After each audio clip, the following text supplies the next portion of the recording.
you so much for coming. Our cast and crew have been working tirelessly all year to bring you one hell of a show.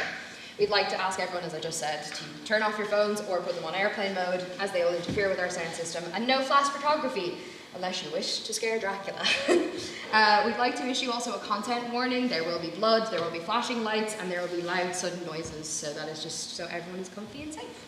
Yeah. If you are ever in London's West End and you pass by the Lyceum Theatre, if you look closely, you'll see a small plaque on the wall. It reads, Henry Irving was the first actor to be knighted in 1895. From 1878 to 1902, he managed the Lyceum Theatre. While working at the Lyceum as Irving's acting manager, Bram Stoker wrote Dracula. There's a lot that the plaque doesn't say. Stoker was born here in Dublin. He went to Trinity with Oscar Wilde. He even stole Oscar Wilde's girlfriend and married her. And of course, during his lifetime, Stoker wrote many other things too, including a very interesting letter to the American poet Walt Whitman. Enjoy the show.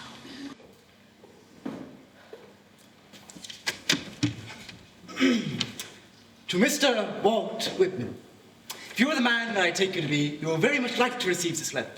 If you are not, I do not care if you like it. I only ask that you put it into the fire without reading any further. But I do think you will like it. If you are before me, I would like to shake your hand. I would like to call you comrade. You have shaken off your shackles, and your wings are free. I have the shackles on my shoulders still, but I have no wings. If you are going to read this letter any further, I must tell you that I'm not prepared to give up all else so far as words go. But I have to thank you. For many happy hours, I've read your poems at my door locked late at night. I've read them on the seashore where I could see no more sign of human life than the ships out at sea. And here I've woken up in a reverie with the books open before me. And know this, Mr. Whitman, that a man of less than half your age, reared in a conservative country, has found his heart leap towards you across the Atlantic, and his soul swelling at the words, or perhaps the thoughts. I have been more than candid with you, Mr. Whitman. I have said more about myself to you than anyone else. If you could have more than you could care to imagine, it would mean a great deal to me to write more to you. How sweet a thing it is for a strong, healthy man with a woman's eye and a child's wish that he could talk to another man as father, brother, and wife. And wife to his soul.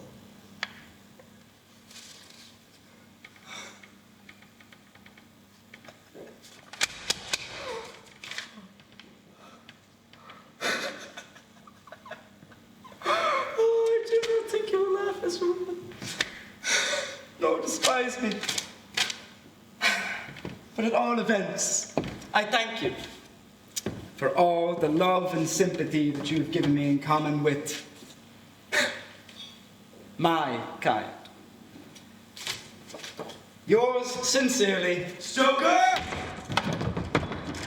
Oh, Mr. Irving, I didn't hear you come in. I was just tending to some accounts and how was the performance? Fine. It was fine. Don't make a fuss. What's that you're doing? Oh, I was just looking over some papers. Leaves of Grass by... Oh, Walt Whitman. Yes. Walt Whitman? Hey. I've heard much said about him. Oh? Yes. I hear Oscar is an avid admirer of his work. Anyway, I've been meaning to ask you about all this Oscar stuff. We've all suffered, but I know you two were particularly close in your youth. I'm sorry, Oscar? Oscar Wilde. Oscar Wilde. Our friend who went to prison not less than a month ago Oh, I'm sorry. That's Oscar Wilde. Well, I mean, I feel awfully betrayed by the fellow. Awfully. I mean, I had no idea how depraved he was. All right. And I hadn't thought about him one jot, not one jot until you mentioned him. You know, it's always rather difficult to lose a friend, even if they do prove to be depraved. Yes, you're right, Mr. Irving, and thank you for inquiring about my possible distress. Yes, Stoker. So this is Mr. Whitman's work, and this is, a manuscript. Oh, yes, I've been writing. Been needing to take my mind off of, not that I've been writing. And do you remember this idea that I was researching into the supernatural? Jeez, this isn't about the giant worm, is it? No. I still rather like that one, though. No. This is about vampires. Remember? A young man goes to Transylvania. I'm sure I've mentioned it. Anyway. Vampires? Yes. They come at night, they drink your blood, and then when you die, you're forced to suffer the same fate. Right. So, this young man is our main character? Well, it'll be made up of a collection of diary entries and letters and such, and have different point of view characters. It'd be like someone found this hidden document detailing this terrifying event. Interesting. I like this idea. Yes, you said that the last time I told you as well. So, this young man goes to... Well... Meet Jonathan Harker. Jonathan is a fairly young, ordinary man, not horrifyingly ugly, though not devastatingly handsome either. Jonathan has just qualified to be a solicitor. He's also about to be married to a young woman named Mina. Mina is a very capable, kind, clever sort of woman. She works as a schoolmistress, and while they are not very rich, they are very, very, very much in love.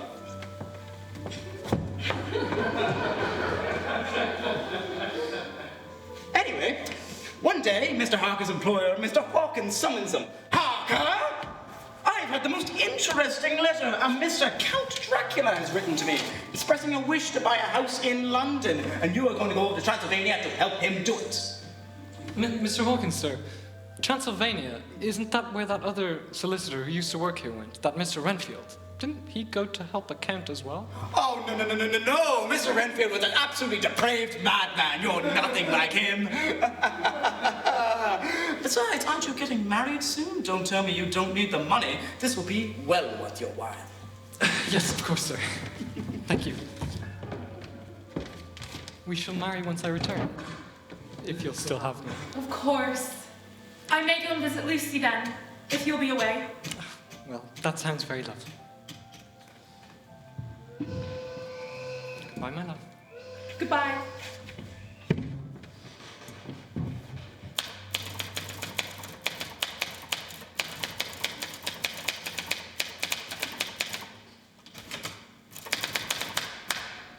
Jonathan Harker's journal, 3rd of May. Bistritz. At 8:35 p.m. we left Munich, arriving in Vienna early next morning. I did not sleep well.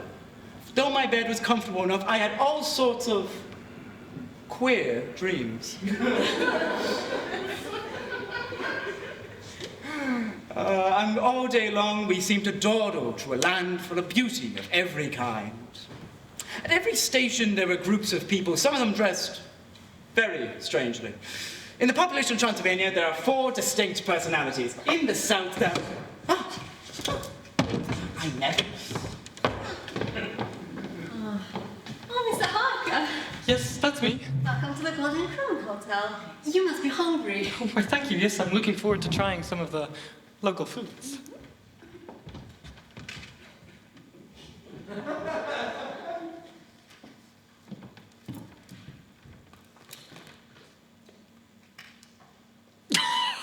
Oh, my word! What is that? It's paprika, Mr. Harker. Oh, paprika. It's awfully hot. give me. I have a letter here for you. Oh, a letter from Count Dracula? Excuse me? Count Dracula, you know of him? Count Dracula. Oh, young man, you must not go. What? Oh, do you not know what day it is? Madam, I don't understand. Oh, it is Eve of St. George's Day. Oh, do you not know that tonight, when the clock strikes midnight, all evil will have full sway? Oh, man's greatest debaucheries will come alive. Do you not know where you're going and when you're about to go? I can't let these superstitions jeopardize my work, madam. Take this. As an English churchman, I did not know what to do, for I've been taught that such things are in some measure idolatrous. However, it felt ungracious to refuse. For your mother's sake.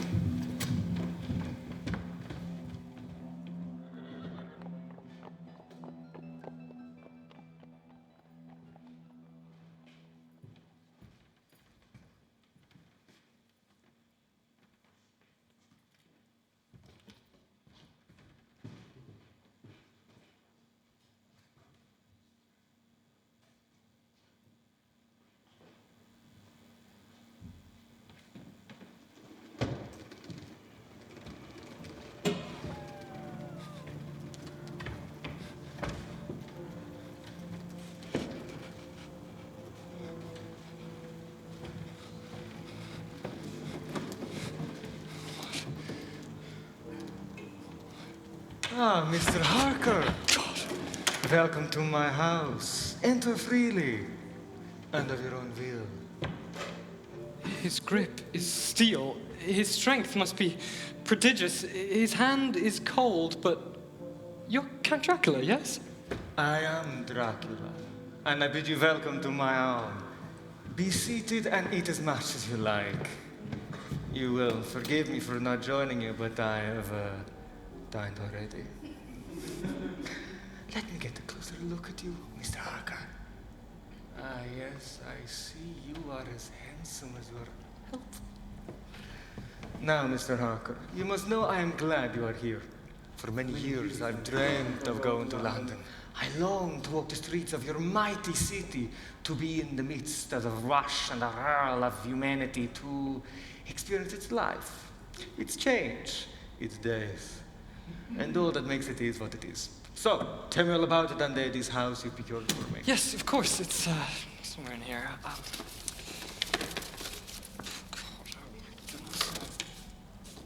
Why, thank you. No matter. The house? It is called Carfax. I picked it out myself. It is very large and very ancient, dating back, I think, to medieval times. You may need to do a bit of redecorating, as it is a tad bit gloomy inside. Nobody has been there for quite some time. Oh, I'm glad that it is old and big. As for the gloom, that pleases me. I seek not gaiety nor mirth, not the bright voluptuousness of much sunshine, or sparkling waters that please the young and gay. I am no longer young, and from very years of mourning the dead, my heart is not attuned to mirth. Moreover, when the walls of my castle are broken, the shadows are many, and the wind breathes cold through the broken battlements and casements. I enjoy the shade and shadow, and would be alone with my thoughts when I may. Oh, goodness, Count. So, you pay for me to sign? No? Yes.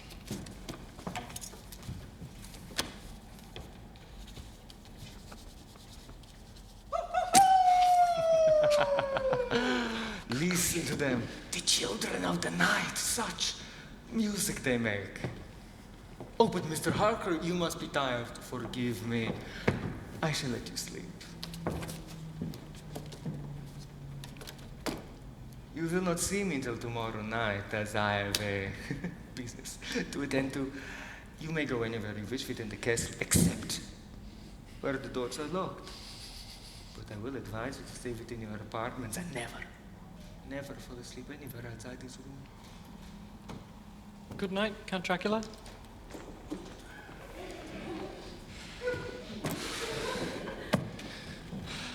What a strange man this is.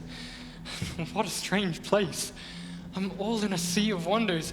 I doubt, I fear, I think things which I ought not confess to my own soul. Oh, God, keep me, if only for the sake of those dear to me.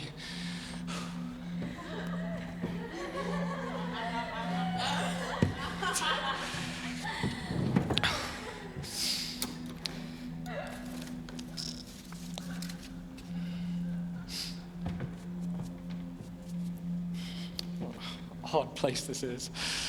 Makes me wonder what sort of strange adventure I've embarked on. Is this a customary incident in the life of a solicitor's clerk? Oh, solicitor's clerk. Mina would not like that, for just before leaving London, I heard back that I've passed my examinations and am now a full-blown solicitor. Oh, Mina, how I wish I could write to her. I'll do it soon. I know how she worries. Although, I feel since coming here that I long to have her in my arms, and I think such things that really should be saved for after matrimony. Last night, I dreamt about her so vividly. I must have been tired from my long journey. Good heavens.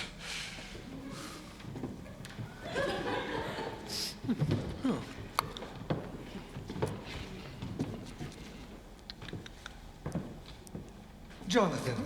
Oh, Jonathan, my friend, be careful how you cut yourself. It is more dangerous than you know. But I couldn't see you in my mirror. How is that I could not see you in this mirror? Oh, this wretched thing that has caused such mischief. Such a bauble of men's vanity. Away with it! Allow me. Very good.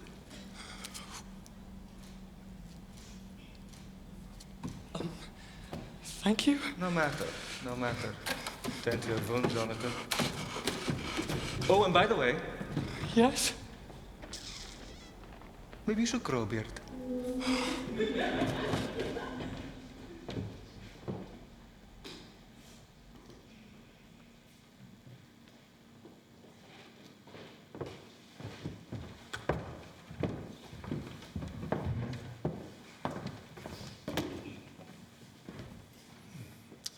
Mr. Harker, may I ask you a question? Yes. Can a man in England have more than one solicitor? Say, one for the banking, one for the shipping, one for the housing. Well, I don't see why not, but myself and Mr. Hawkins are perfectly capable of taking care of everything for you. Yes, of course. I just have a lot of paperwork and logistics involved in shipping my belongings to England. You'll be taking them with you when you sail, no? Yes, I just have a lot of them. I really don't understand. I have artifacts that I am worried about. I could take care of that. There's really no need to hire another solicitor. Of course, of course. I am, how do I put it, overly cautious. And I wouldn't want one firm holding of knowledge of all of my dealings. I understand, Count Dracula. I really do apologize. No matter, no matter. Oh, but Mr. Harker, I've kept you up again. My poor Mr. Harker. I must go and get something to eat. Count, there's chicken here.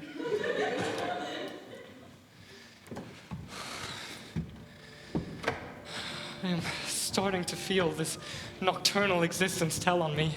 I start at my own shadow. I have such horrible imaginings.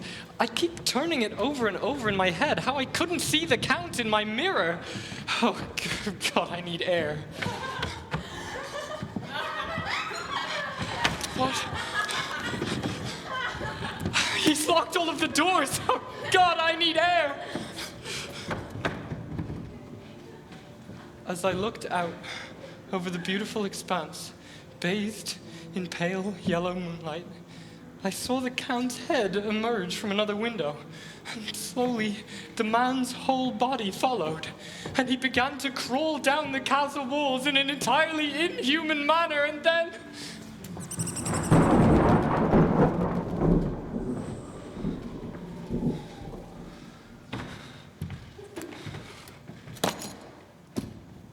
What manner of man is this? Or what creature in the semblance of a man? I need to escape, but he's locked all of the doors. Is anyone out there? Please help me!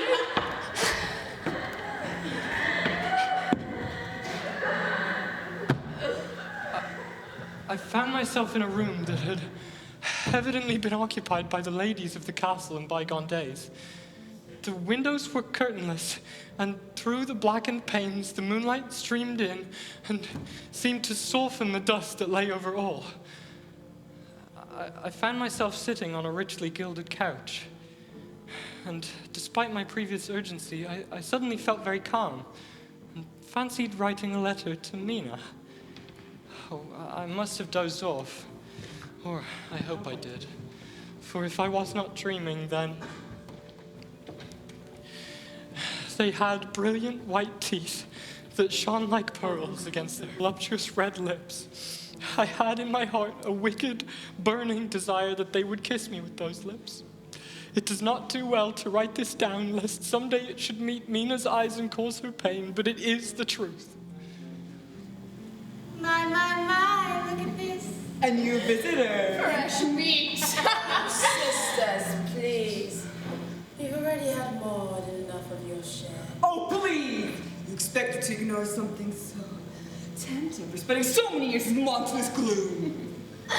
You will not like it.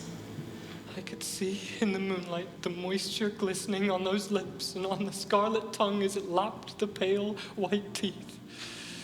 Lower and lower went her head below the ranges of my mouth and chin before seeming to fasten her mouth on my throat. I could feel the shivering touch of those lips on the sensitive skin of my throat and 2 hard dents of the sharp teeth. I closed my eyes in languorous ecstasy and waited, with beating heart, waited. Go on. He shall stake you for this. Do it! You dare touch him. You dare cast your eyes on him when I have forbidden it. Back, I say, this man is mine. You yourself never love! You never love? Yes, I do. Can love.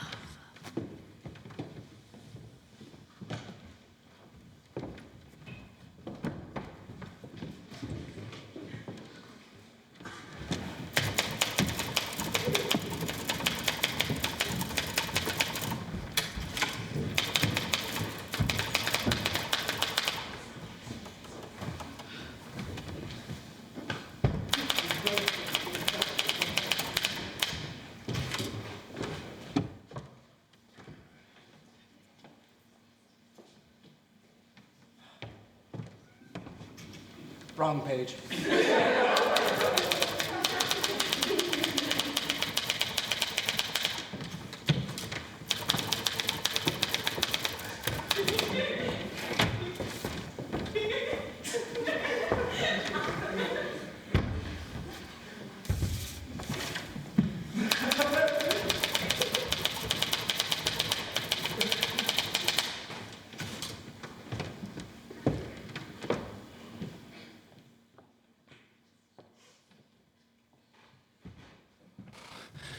I awoke in my own bed.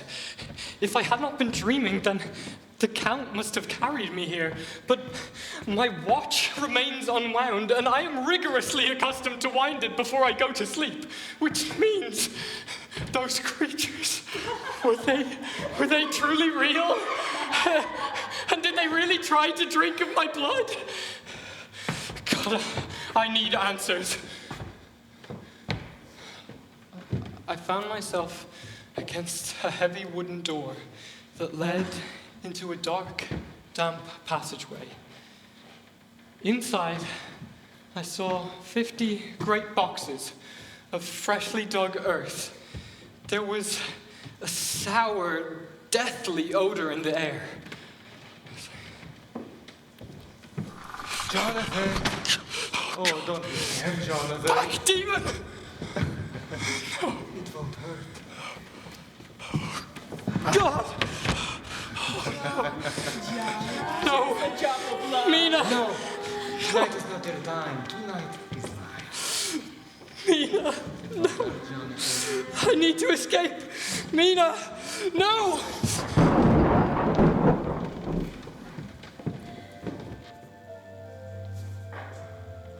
My dearest Lucy, forgive my long delay in writing, but I've been simply overwhelmed with work.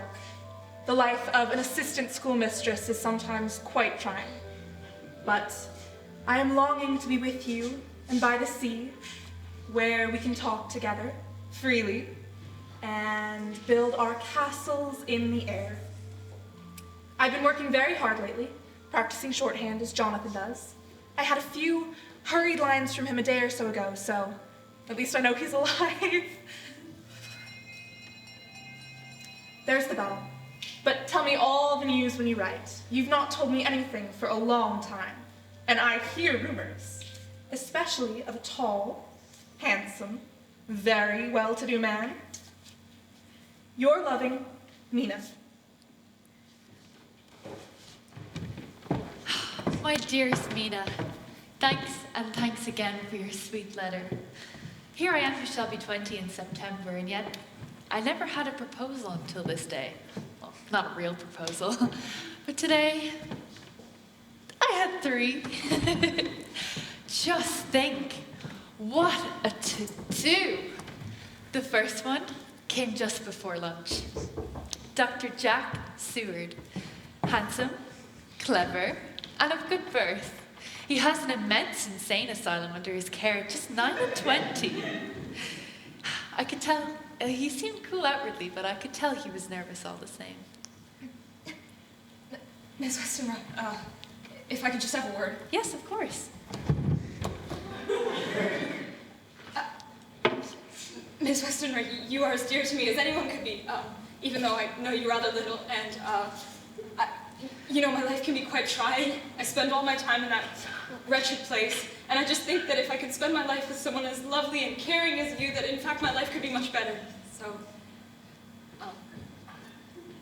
Oh, Jack.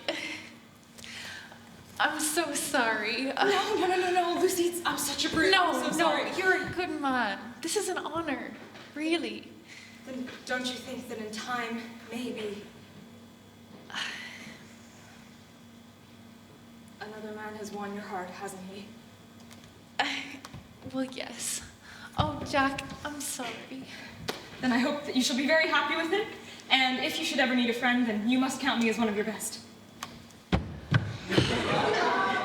Oh, Mina, being proposed to is very nice, but it isn't at all a happy thing when you have to see a man whom you know loves you honestly, going away and looking all broken-hearted.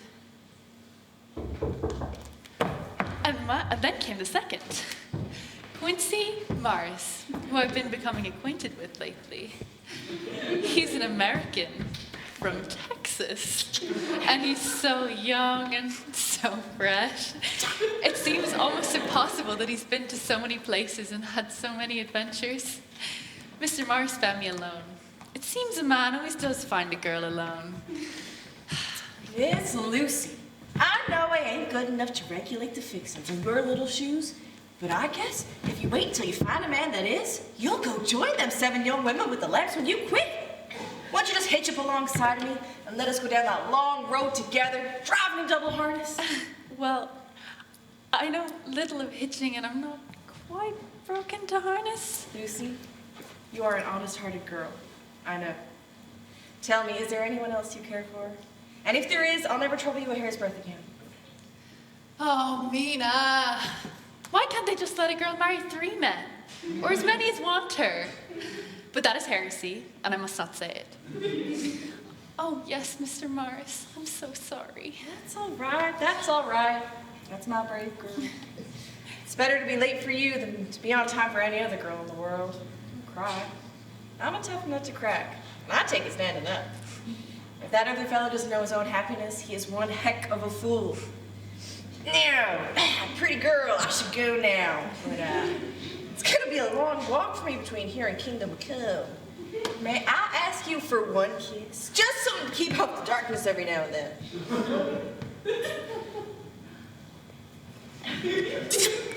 Yeehaw! I took your hand and you kissed me. And if that don't make us friends, nothing will.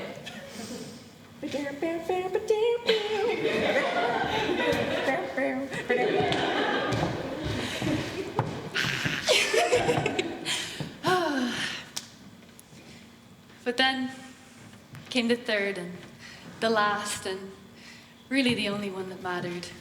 Arthur Homewood. This is the man you've heard all those rumors of. It seemed only a moment from his coming in the room that his arms were around me.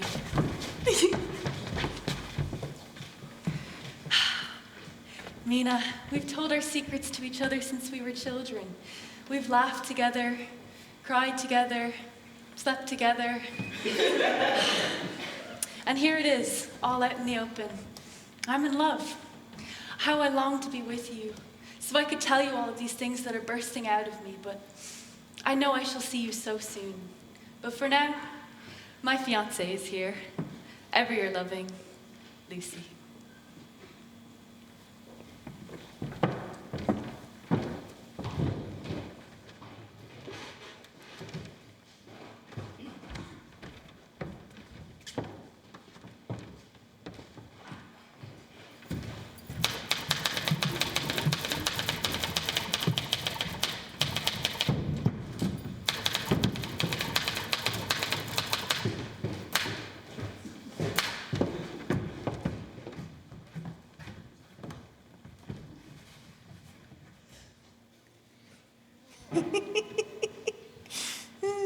Oh dear, you poor chap. I can't sleep. I can't eat. Nothing in the world seems of sufficient importance to be worth doing. Tell me about it, Doc. No. I think the only cure for this sort of thing is work, Renfield. 'Tis a true thing, sir. What was I thinking? That such a lovely, kind creature could ever want my heart. I spent all my time in this wretched place. What woman would want that life? I must have been mad. Must have been.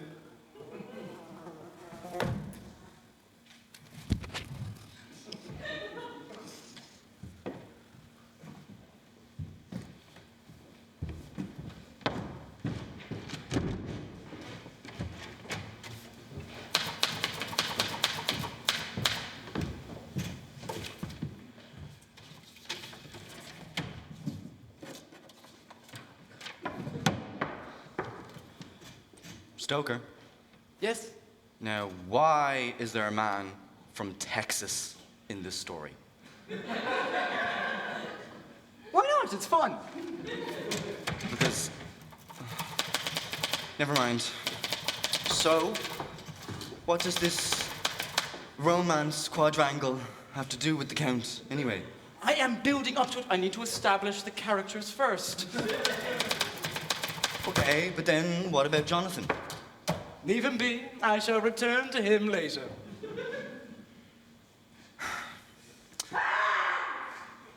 He'll be grand. But if the action is in Transylvania, why are we reading about cowboys in Whitby? Oh, patience, Mr. Irving. In the next chapter, we start with an extract from our local Whitby paper.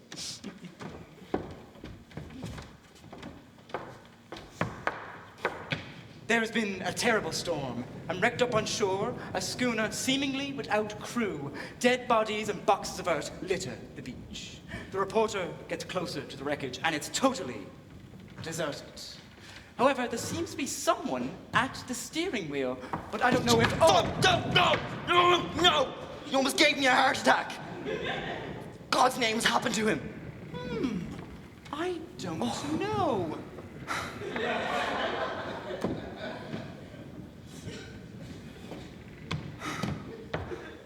Look. The captain's logbook. Oh, well, maybe this will tell us what happened. Oh, well, you're good at this, you scoundrel. Log of the Demeter, Captain Peter. Varna to Whitby, voyage. On the 6th of July, we took in all of our cargo. Boxes of sand and silver earth. East wind, fresh. Crew, 3 hands, 2 mates, the cook, and myself. 11th of July, past Bosphorus, boarded by Turkish customs, all correct, underway at 4 p.m. 13th of July, we passed Cape Matapan, crew clearly dissatisfied about something but would not speak out. First mate could not make out the matter either. Petrovsky, come here. What in the Lord's name is wrong with you? Come now, you must tell me. What's wrong? Off with you. Oh. 17th of July. One of the men, Olgarin, came to my cabin looking frightened. Captain, I think we had a stowaway. Well, search the ship, bow to stern. I'm tired of everyone fishing and twinting. Men, here, now!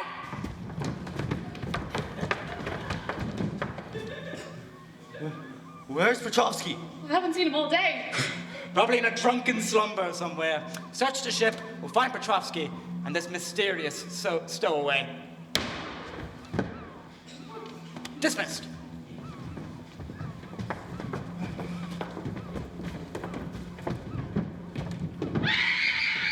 Men, back on deck now!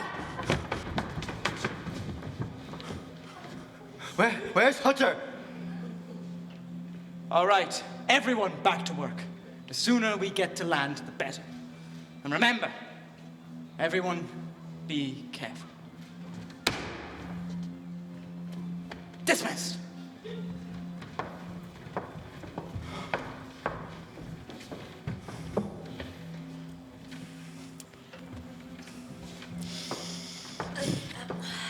Sir,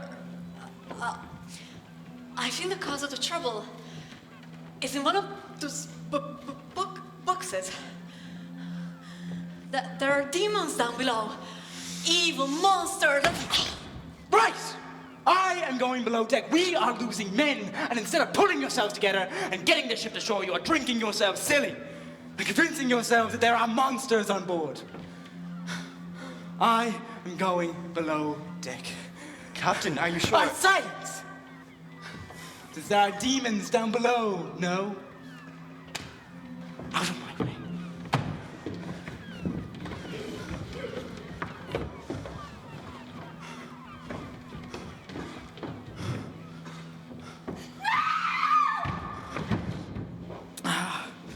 Olgarin. Andres.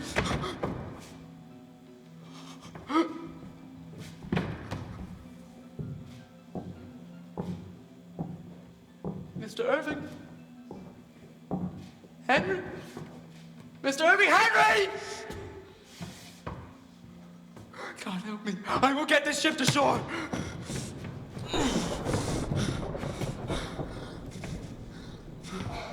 Our Father, who art in heaven, hallowed be thy name. Thy kingdom come, I will be done on earth as it is in heaven. Give us this day our daily bread. Forgive us our trespasses. Forgive me.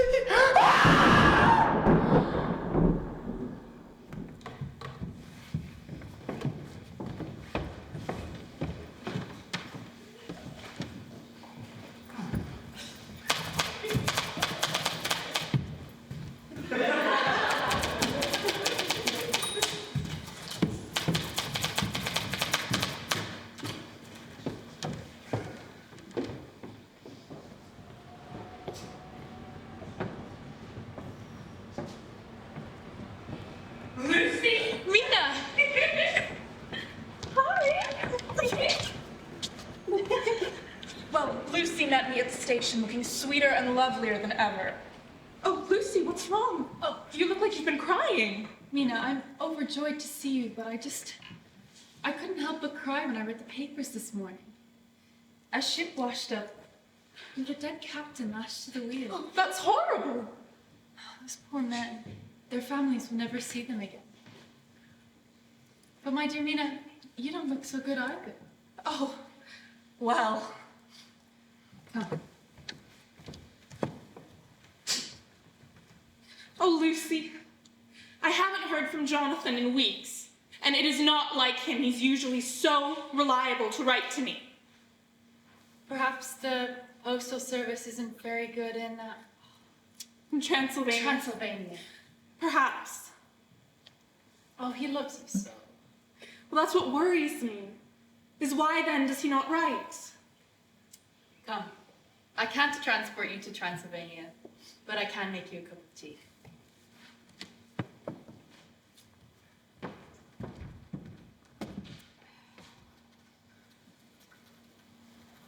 case of Renfield grows more interesting the more I begin to understand the man. He came to us on some charge of deviancy, or buggery, or indecency, or something of that nature.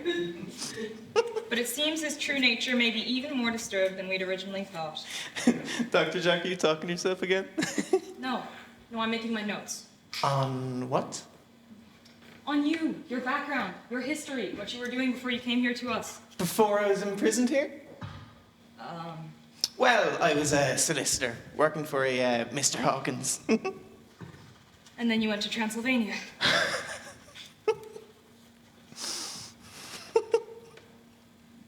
What is it you're always staring at out the window? The Abbey. Carfax. Love is life. What? Nothing.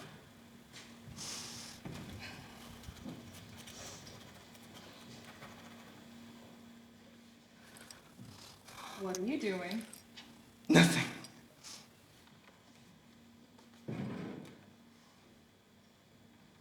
Give me that. Oh, please. Yeah. Oh, Dr. Jack. Oh, Renfield! Are those spiders? Renfield, that's disgusting. What on earth would possess you to eat spiders? The same force that possessed you to eat a nice roasted lamb. I'm taking this away. No, please, I need them. Whatever for. Renfield?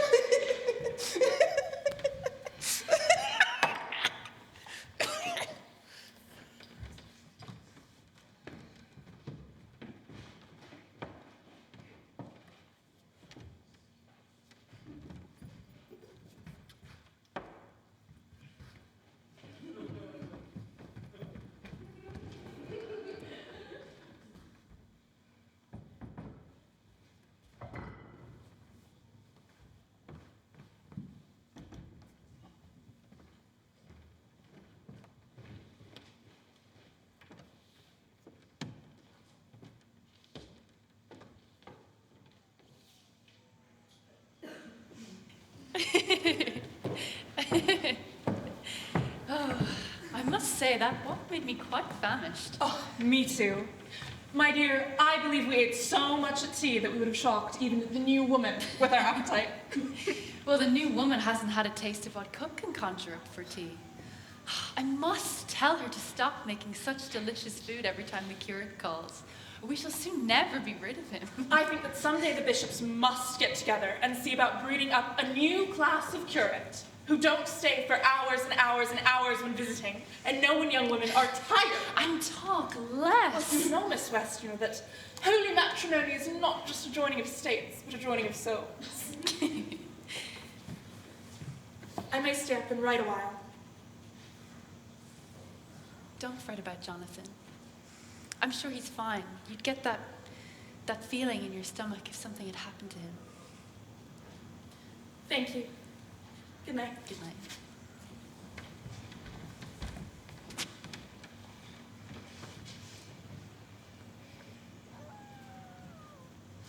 Well, I must say, being in Lucy's company has cheered me up considerably.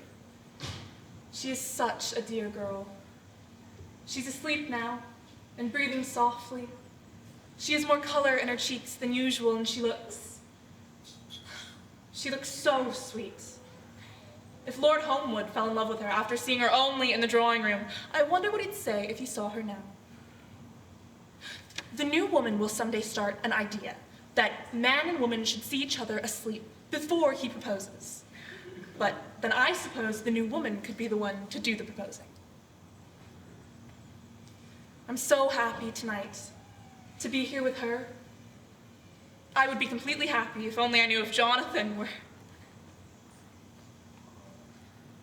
God bless and keep him.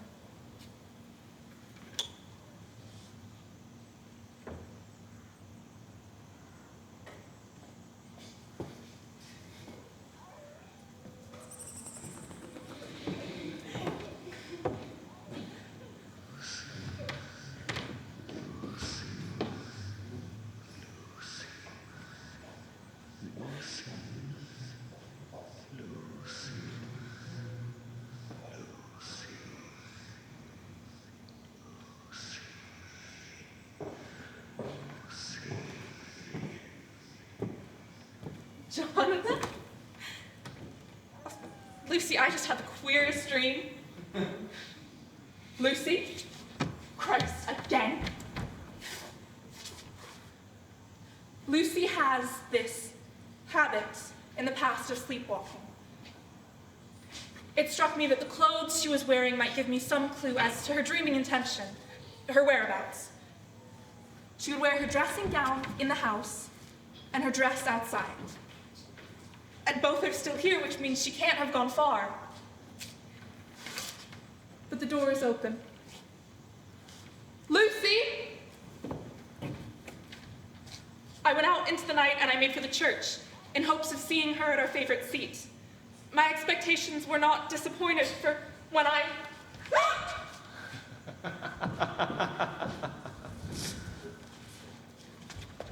Lucy?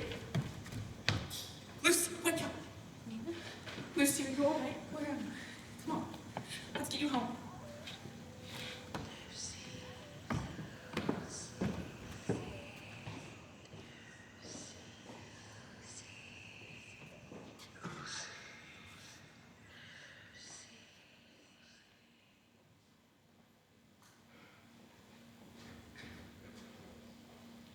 Lucy? Lucy? Lucy? Lucy! Good morning. Lucy, are you all right? What happened? Yes. But enough about me. Look. Is news of Jonathan? Dear Madam, I write by desire of Mr. Jonathan Harker, who is himself not strong enough to write, though progressing well, thanks to God, and St. Mary, and St. Joseph, and St. Peter, and St. Paul. He is under our care in our sanatorium, as he is suffering from a violent brain fever. He wishes for me to convey his love, and asks for you to visit him here, if possible. You may be married here, in our chapel, and return home, man and wife. Yours, Sister Agatha. P.S. My patient being asleep, I open this again to tell you something more. He has had some fearful shock, so says our doctor. And in his delirium, his ravings have been dreadful. He came on the train from Klausenberg. The guard was told by the station master there that he rushed into the station shouting for a ticket for home. Judging from his violent demeanor that he must be English, they gave him a ticket for the farthest station that the train would reach. He is indeed getting on well, and I have no doubt that in a few weeks he'll be all himself again. But be careful. I must go immediately. Lucy? Oh, it's nothing. I just felt rather weak for a moment. Well, you must be tired after your ordeal last night. Will you be all right if I go? Yes. Yes, of course. Are you sure? Yes. Go to your soon-to-be husband. Arthur will be around later. He shall look after me. Well, take care. Mina? Yes? After we are both married, I know we'll be much busier, but do you think we'll still be such good friends? Lucy, you are the dearest friend that I have ever had. We will need each other much more once we've husbands and children to look after. We're only going to grow closer, don't worry.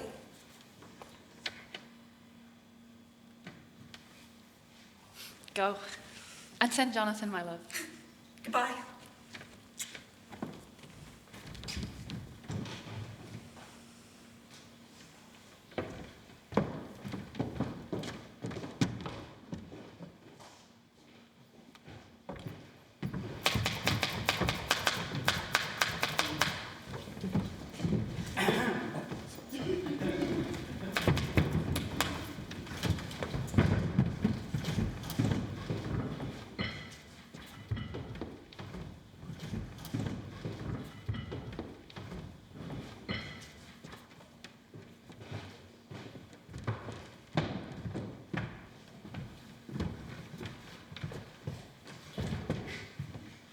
Jonathan?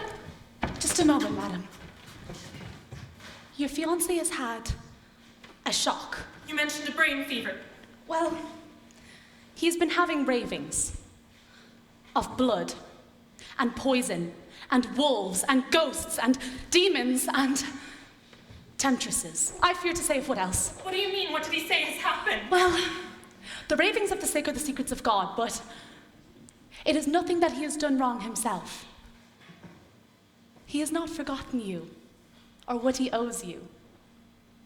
I do believe she thought I might be jealous, lest my poor dear had fallen in love with any other girl. Well, the idea of me being jealous of Jonathan was... May I go to him now, sister? Yes, child. Be gentle. Oh, the poor dear. He's so thin, and pale, and sickly, and gaunt, and weak-looking, and all the resolution has gone out of his dear eyes. Wilhelmina? Yes. You know the beliefs that I hold, in the trust that there should be between husband and wife. I've had a terrible shock, and I don't quite know if what has happened to me was real or just the ravings of a madman. You are not a madman.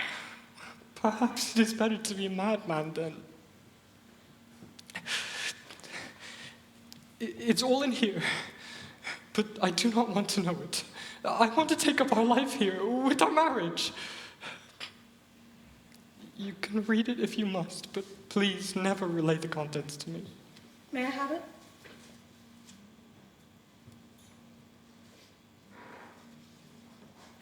You see? It's sealed. And I will keep it so. It will be a sign for us, all our lives, of the trust that we have in each other. I know that you are not a madman. And if you do not want to know what your great shock was, then neither do I. Oh, my darling Mina, I do not deserve you. Mr. Harker, the chaplain is here to perform the ceremony if you're both ready.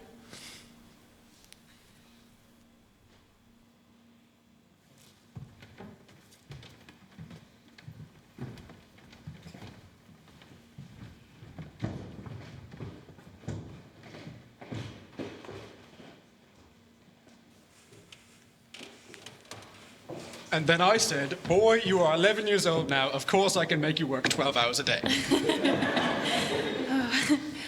I must say, I'm quite tired. Really? It was just a short evening stroll.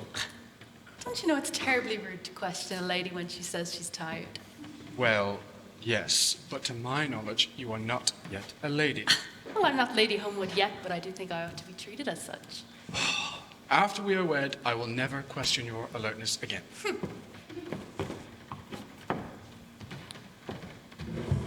My dear, you do seem a bit tired as of late. I've been having strange dreams. Oh.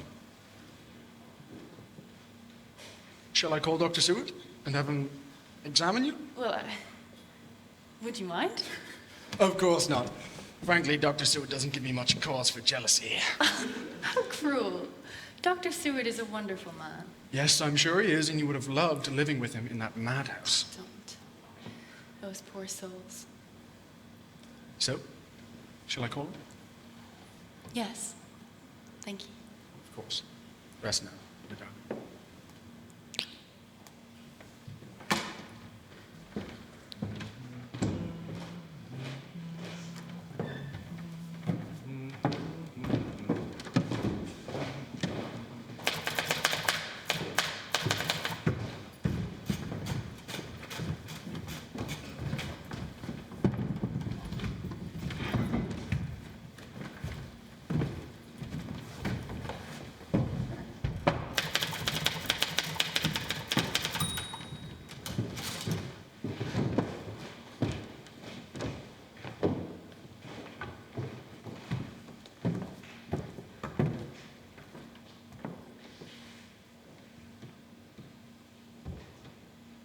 Miss Westerner?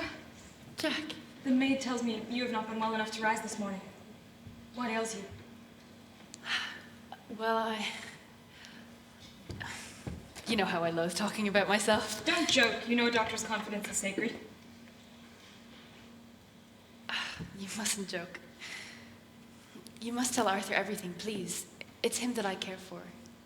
Then tell me what ails you so that we might soothe you and your fiancé's troubled souls. I've been having strange dreams. And I'm tired all of the time, and I'm sleepwalking again. May I?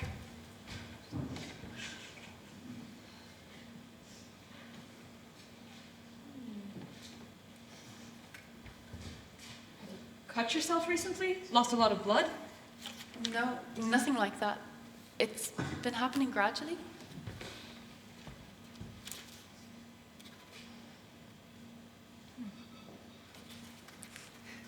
Jack? I shall call upon an old friend, Professor Van Helsing, and we shall find the cause of this illness and ensure that it troubles you and Arthur no further. Don't worry, Miss Westerner. Oh, please. It's Lucy. Thank you.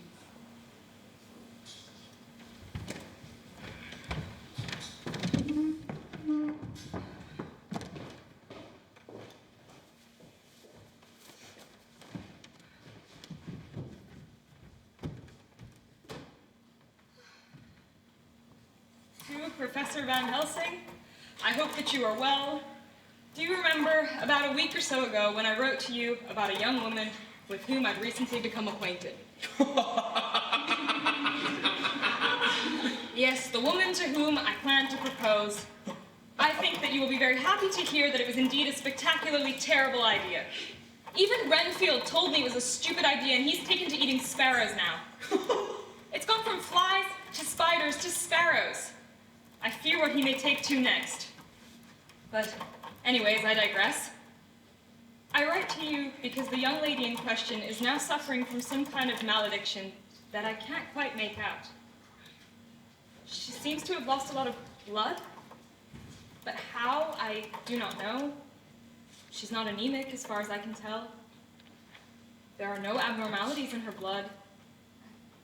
She complains of sleepwalking and nightmares. Have you any knowledge at all as to what may be ailing her? Your friend, Jack Stewart. Oh, no. Dear Jack, I have received your letter and I am traveling to London directly. You must go to the girl for it will be dark soon and with the cold night air I feel that her condition may worsen. You cannot delay. Have rooms ready for me in your charming little asylum, for I may stay as long as I am needed. Your friend, Abraham Van Helsing.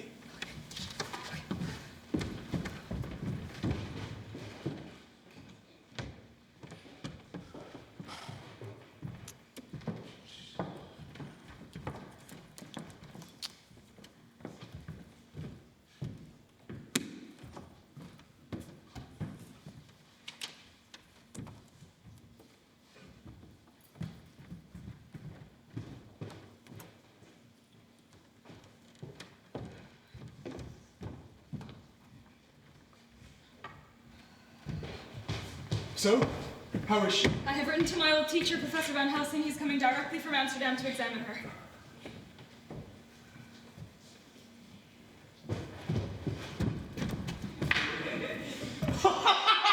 Jack, my boy! Oh, you poor child! To have been slighted in love, to be cast aside by Yes, so very nice to see you two. You must be the fiancé. It is very good to have you here, for I might need your help. All right, well, where is she? Show me to her.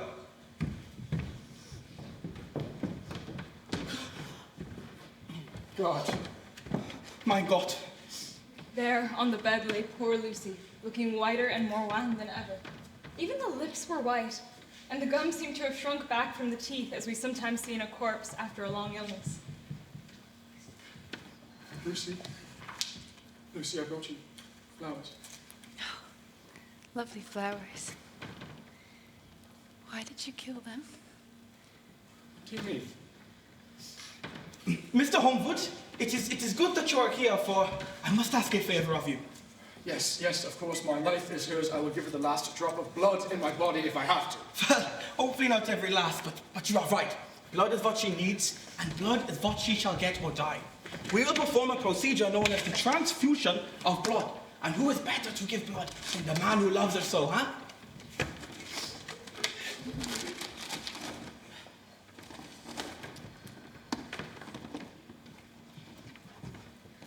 You may give her one kiss now, before we start, and then after, you must leave.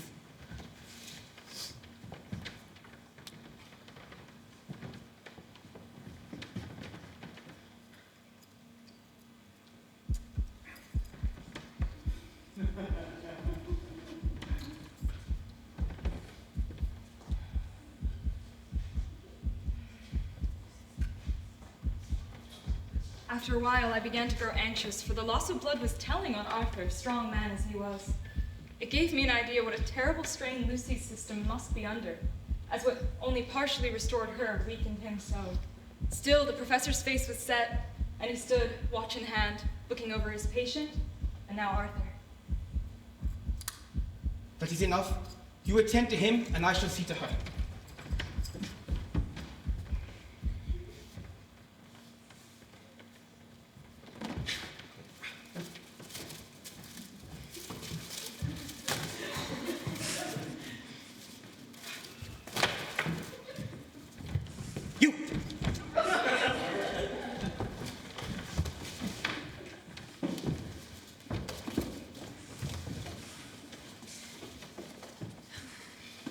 Lucy. What's going on? This is Professor Van Helsing. See garlic, my dear.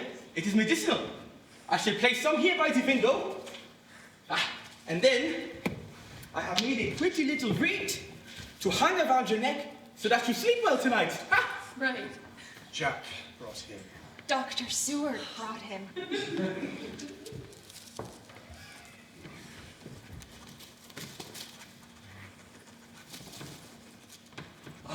See how she sleeps so peacefully. The blood from her brave young lover has restored her.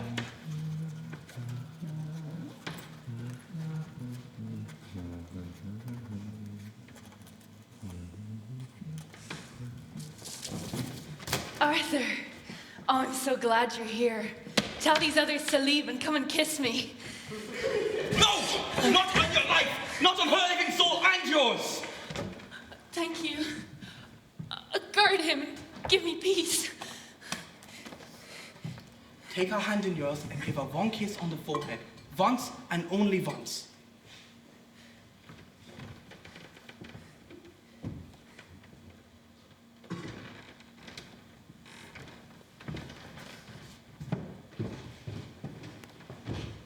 Now, Miss Lucy, you need to rest tonight, huh?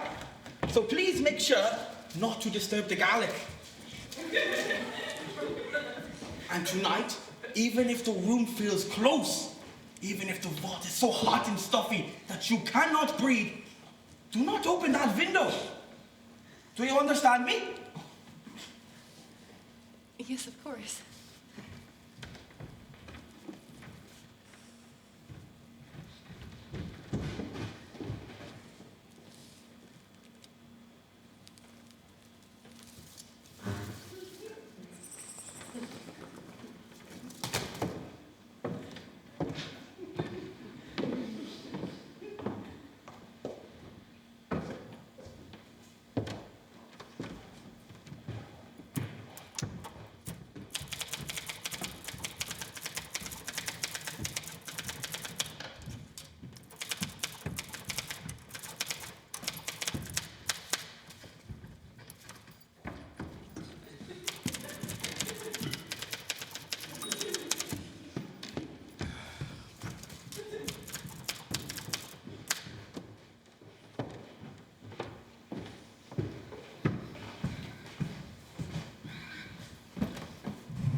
Jack?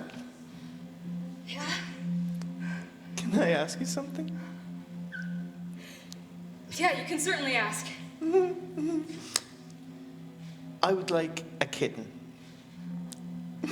A kitten. Yes, a soft, sleek little kitten to play with.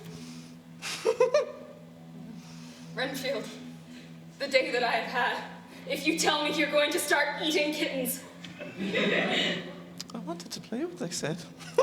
Yes, and you've eaten flies, then spiders, then sparrows. Renfield, I am not an idiot. Do you think that I can't pick up on the disgusting pattern you're following? And do you think that I would facilitate it? Don't shout at me like that, Jack.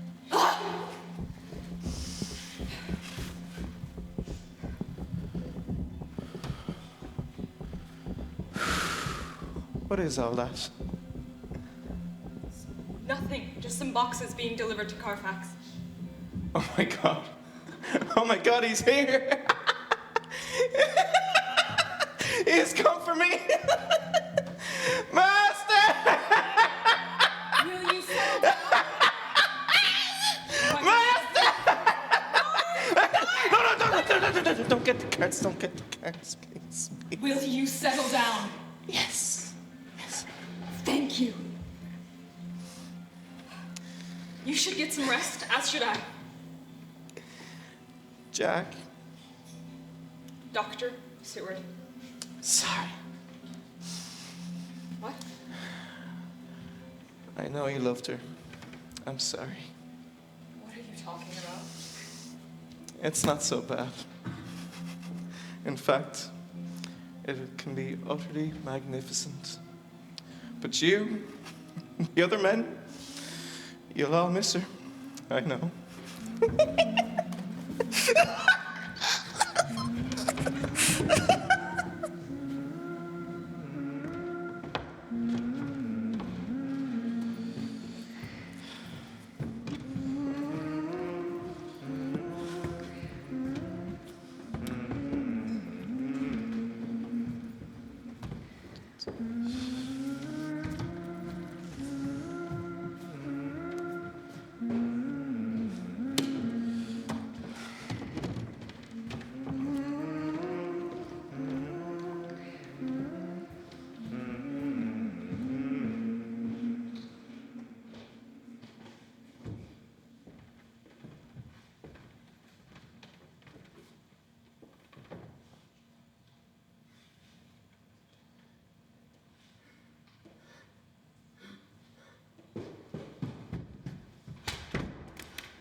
Oh, you kind, honest woman.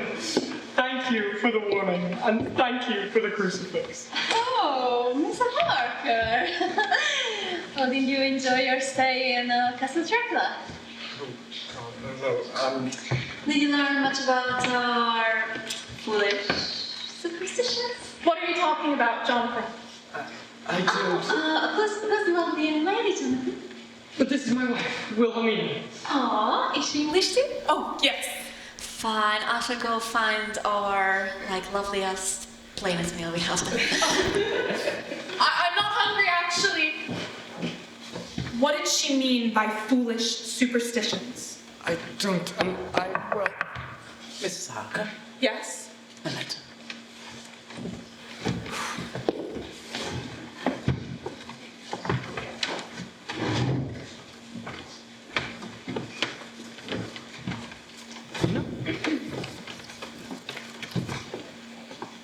My dear Lord. No. It's not true. No, I don't know Professor Van Helsing. He does not know Lucy. It can't be true. No, it can't be true. It can't be. When I saw her, she was in perfect spirits. She was fine. It is not true. Oh, my darling. It's not true. It's not. It's not true. Mina.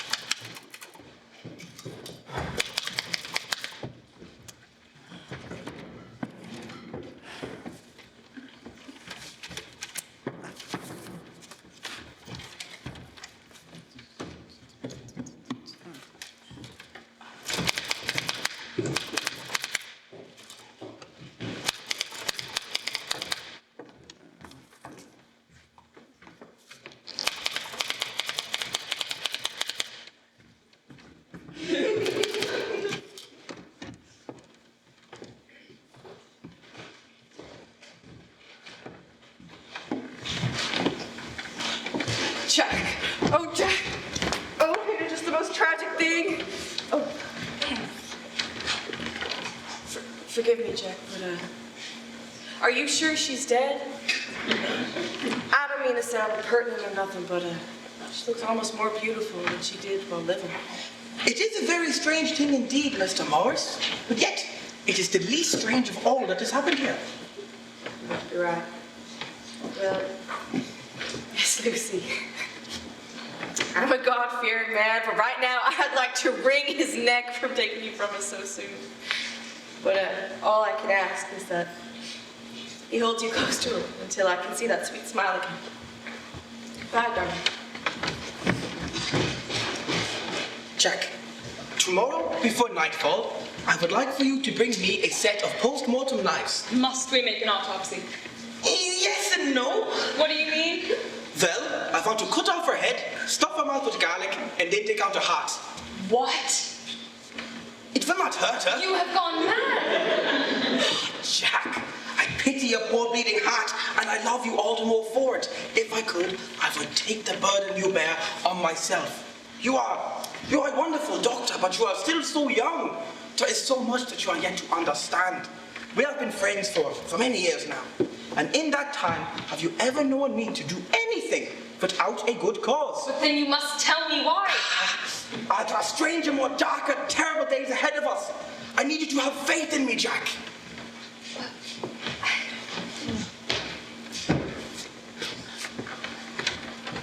I'll give you a moment. You loved it too. Oh, fellow, and you did so much for her life. I've been so horribly rude to you. None of that matters now. You're too good to me. What should I do? It feels like all the life is gone from me. Would you like to see her?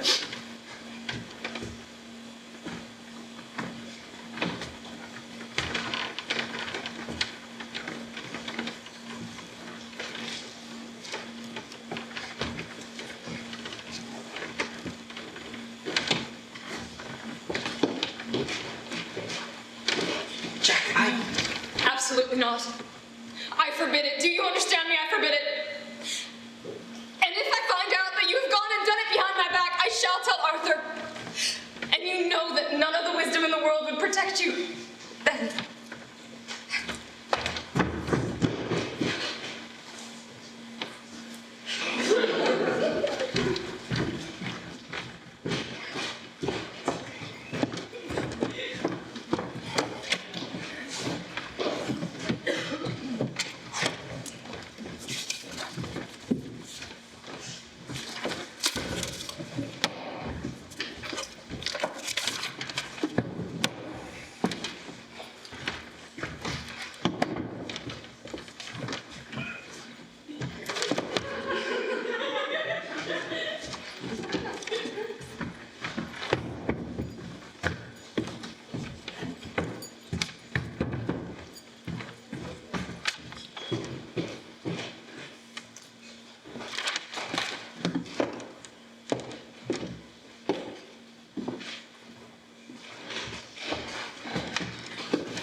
Dare you? Excuse me, madam. You buried her before I came home, before I had a chance to see her. Madam, You knew Lucy barely a few months. I have known her since I was a child. You have no idea of what passed between us, of the love that we shared. As her fiancé, it was my right to organize that funeral. I did not know where you were. I did not know when you would be back. Should I have left her there? Fester! You were supposed to take care of her. Am I not to say goodbye? I will never see her again, not even her corpse. Mrs. Whatever you're called, ma'am. I'm sure Eldar here meant no offense. He's been so distraught he can barely think right. Mina, maybe we really should go home. And, who are y'all, anyhow? Pleasure to make the acquaintance. Well, my name is Jonathan Harker. Harker. And this is my wife, Wilhelmina. Maybe we really ought to go home. You've had a terribly long journey. You must be tired. Where have you come from? From Transylvania. Very well. Well, why does your wife not go home and get some rest? In the meantime, Dr. Seward and myself will inform you of the details of Miss Lucy's case. And then you can inform her when she's a little less hysterical, huh? Well, I really think it is of the utmost importance as a medical man. I suppose so, then. I'm sorry, Lord Homewood, I'm sorry.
Mr. Van Helsing, sir, you are a professor of metaphysics, correct?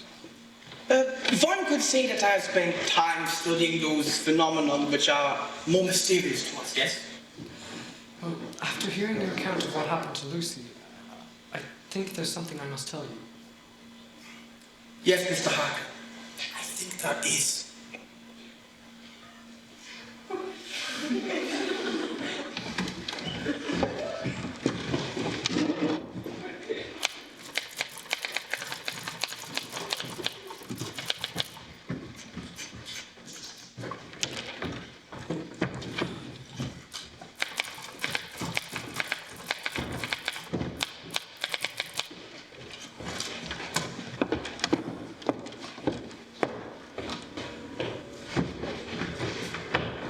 Van Helsing, may I ask what it is you think you are doing, dragging us all out here in the middle of the night to work?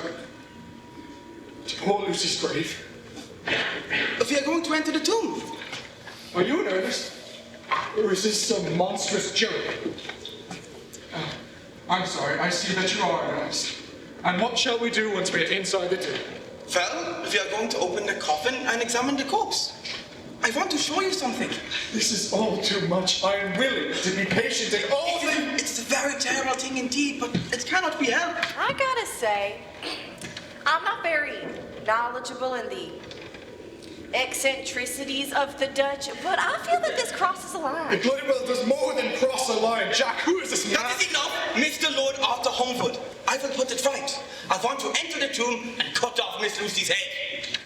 But first, let me ask you this. Do you know why the tortoise lives longer than the generations of man? Do you know why the elephant goes on and on and on until he has seen dynasties? Do you know the wonders of electricity and how the men who discovered it would have been burnt as visits not so long ago? Do you know the eccentricities of comparative anatomy and why the qualities of brutes are in some men and not in the others? What? Abraham, have you taken your medication? I saw an elephant once. I am asking you to believe, to follow an old man into the darkness. Because I believe that she is the undead. Nosferatu. Great flick that. Sorry. Are you seriously telling me that my Lucy is the victim of some old wives' tale. You are mad! No, I am not. I have heard the account of Mr. Harker here, and I've seen some things in my many years that you young men could scarce believe. I can say regretfully that such things really do exist. Did you not see the hellish look in her eyes when she asked to kiss you? The look of gratitude when I held you from her embrace? Did you not wonder how she lost so much blood without any apparent cause? Did you not see the bite marks on her neck? Arthur, I've spent a lot of time around madmen. Yes, you have. And I've spent a lot of time around Van Helsing. And whilst it sometimes may be difficult to differentiate one from the other, I can assure you that today his behavior is no more erratic than usual. Thank you, Jack. And well, in that time you've known me, have you known me to be, forgive me, well, rather brilliant? Yes. So, my friends, will you come with me and enter the tomb? I came here first to help Jack, then to help that poor young girl who you all loved so. I gave her my days and my nights, before death and after death, and if my death can do her good now, then she is the dead, undead, she shall have it. Very well. Thank you, Mr. Humford. Your trust means more than you will ever understand. All right, well, which one is hers? Oh, right. I trust that the poor child was inside the coffin when she was buried, no? Obviously. Thank you well, Mr. Stoker. Oh, right. I trust that you're all in agreement that something is not right here.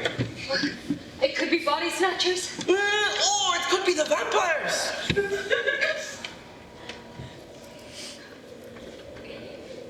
What's that? It is the host. I brought it from Amsterdam. I have something of an indulgence.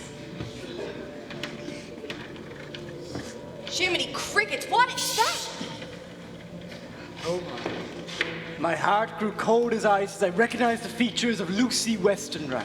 Lucy Westenra, but yet how changed. The sweetness had turned to an adamantine cruelty, and the purity to a voluptuous wantonness. You could see by the light of the lantern that our lips were crimson with fresh blood. We all shuddered in horror. I could tell even by the tremulous light that even Van Helsing's iron nerve had failed. When she saw us, she drew back with an angry snarl, eyes darting over us. Lucy's eyes in form and colour, but Lucy's eyes unclean and full of hellfire. At that moment, the very remnant of my love had passed into hate and loathing. Had she then to be killed? I could have done it with savage delight. Arthur, oh, I'm so glad you're here. Come to me. Arthur, now do you believe me, boy? Yes, I do. What can we do to free her from this curse? When we start the pair, drive the stake through her heart. Drive it in God's name. Hail Mary, full of grace. The Lord is with thee. Arthur was the whip figure at Tours or trembling and rose and fell, driving deeper and deeper the mercy-bearing stake. Was the blood welled and spurted up around it. His face was set, and high duty seemed to shine through.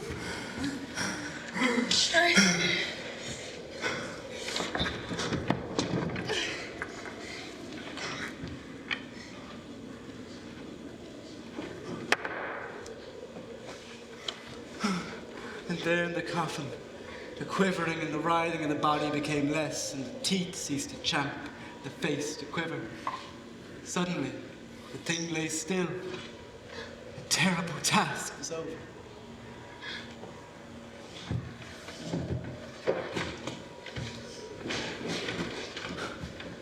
No longer lay the foul thing that we had so dreaded and grown to hate, but Lucy. Lucy, as we had seen her in life, with her face of unequaled sweetness and purity. And there was peace and there was gladness everywhere, for we were at rest ourselves.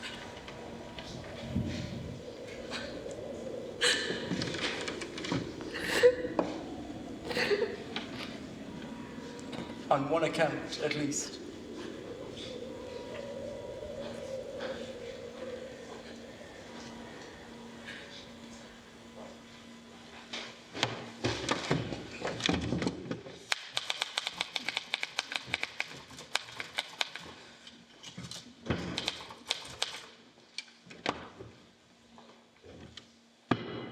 At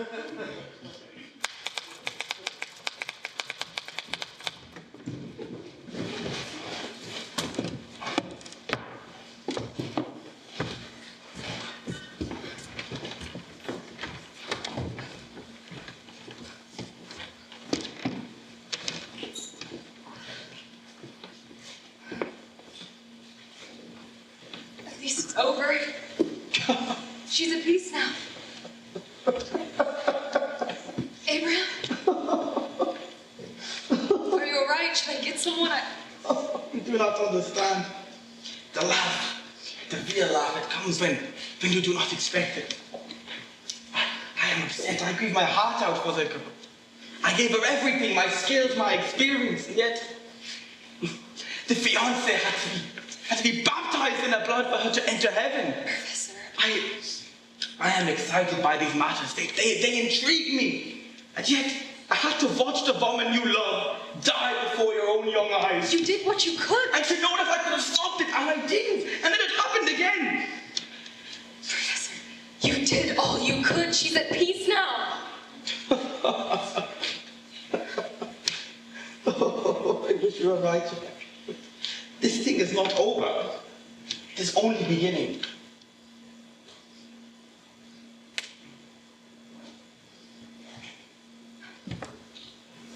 Mina, are you all right? Oh, yes, I'm fine. If there's something troubling you, you really can tell me. No, I didn't sleep well, that's all. What is that? Seward wishes that you read his notes, or Van Helsing wishes that you read Dr. Seward's notes. He feels it'll be easiest to explain it to you this way. I think you may need to read my account of what happened in Transylvania. But please know that I was under some sort of dark and terrible power, that those actions were not my own. Stop. There is no intertwining of words in the English language that you could have written down there that would induce me to think less of you. Oh, Mina. I hope that is true, but I fear that it's not the case.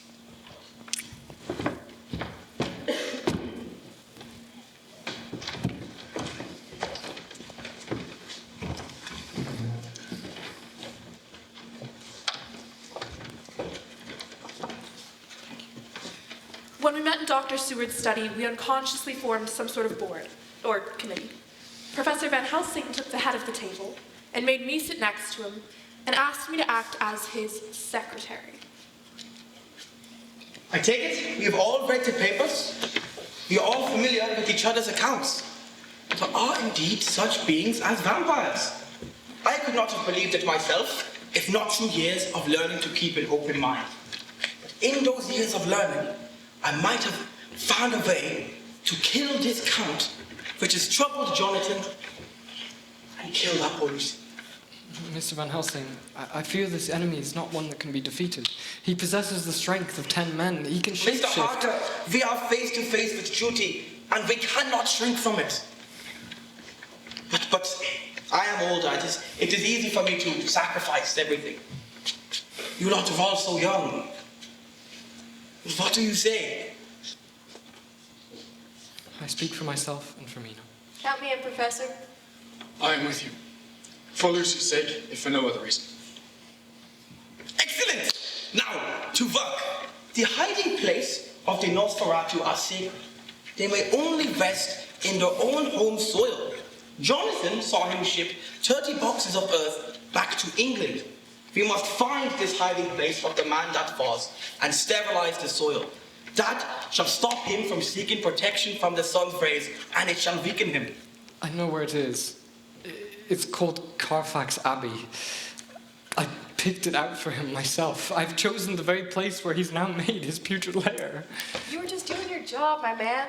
And now, when we gotta hunt him out and kill him, you're gonna lead us to his door. Let's get to it, fellas. My good friend Quincy is right. We cannot waste a moment.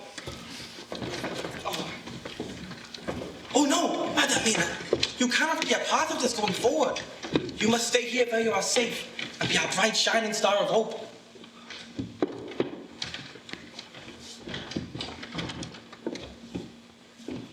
Well, it did not seem fair to me that they should risk their lives whilst I remained at home. But All the men, even Jonathan, seemed relieved by this. It was a bitter pill to swallow, but I could do nothing but accept their chivalrous care of me.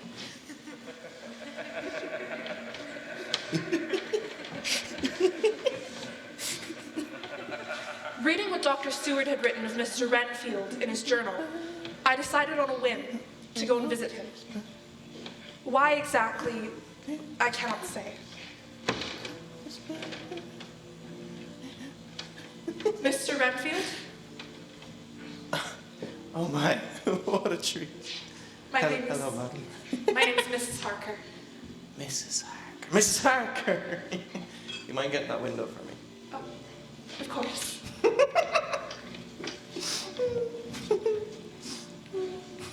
I'm not sure why I've come. I read Dr. Seward's note. How?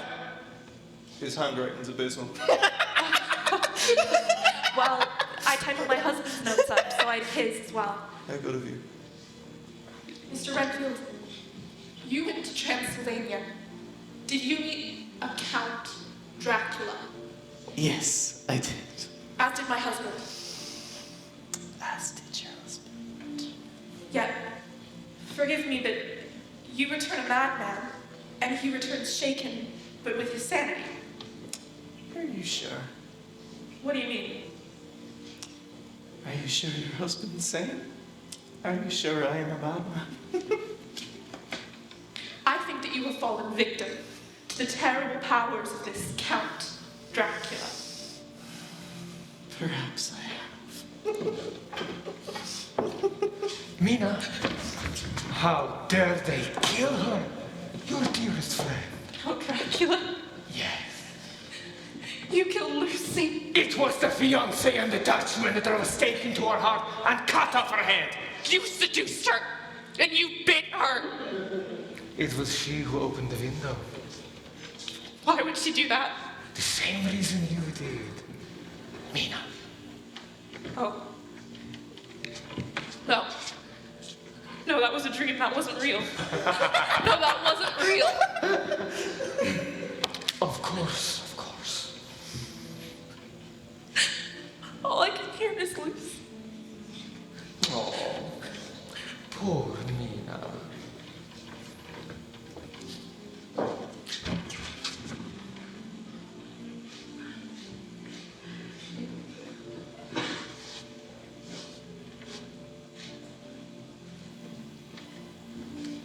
Mina!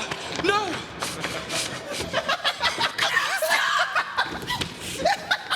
Somebody give me bandages! Something! Mina, did he bite you?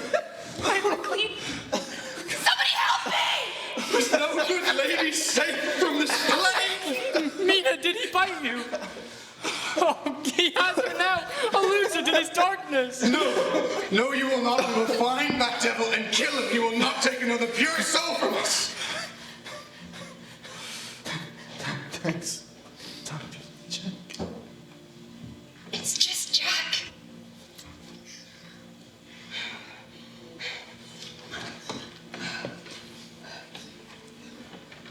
Madam Mina, we will speak of this terrible thing that has happened to you in time. But for now, she needs the love of her husband. Mina. Mina.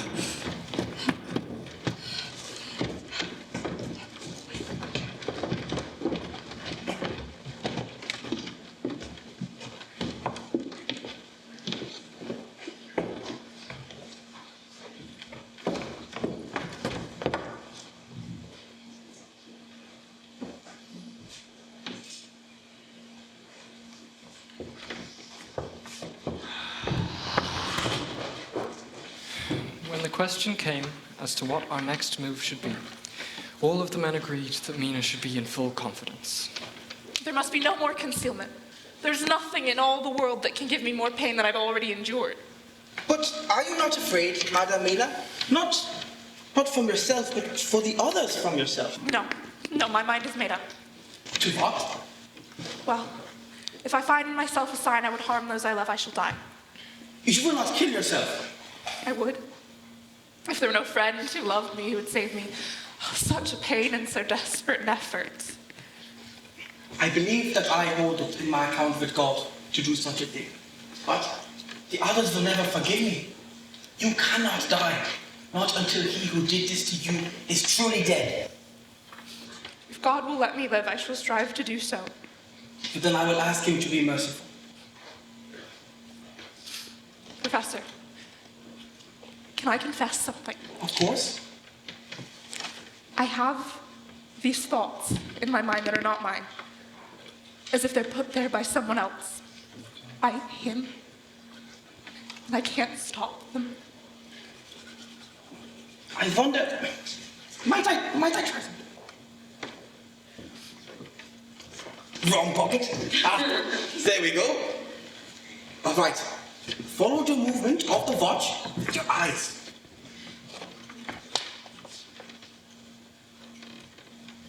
Now, slowly close them. Now tell me, where are you? I do not know. It is all strange to me. It is dark. But I hear laughing water. It is gurgling by the little way sleep. The sound of men stamping overhead as they run. My God! My friends, we must go. What? What? He gave you the vampire's baptism. You drank from his blood. You can hear his thoughts. You know where he is. The water that you heard is the water from outside the ship. The ship that he sails on back to Transylvania. Back to that wretched castle where he is lost to us. Then we'll have to follow him there. We can finally kill the bastard. Well, if that be the case, men, we must depart forthwith. I'm gonna have me some vampire brisket with a side of mashed Nosferatu.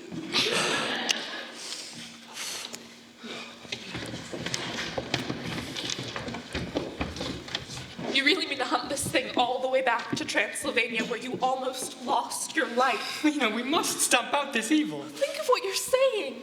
Dragging us across half of Europe in a fool's errand that could get you killed. What else can we do? We can stay here. Let Van Helsing go. What do we know about vampires? We know one attacked me, we know one killed your friend, and we know it's trying to kill you now. If you expect me to stand aside while other men destroy the monster that violated my wife? No, if you loved me as you say you do, you wouldn't Mina, go. how can you say How can I want Jonathan? What? Lucy is dead. My dearest friend in the whole world is dead, Jonathan, and it is my fault. I feel like I've been cleaved into as if I'm walking around with my entrails out and nobody can see. And after that encounter with him, I can't.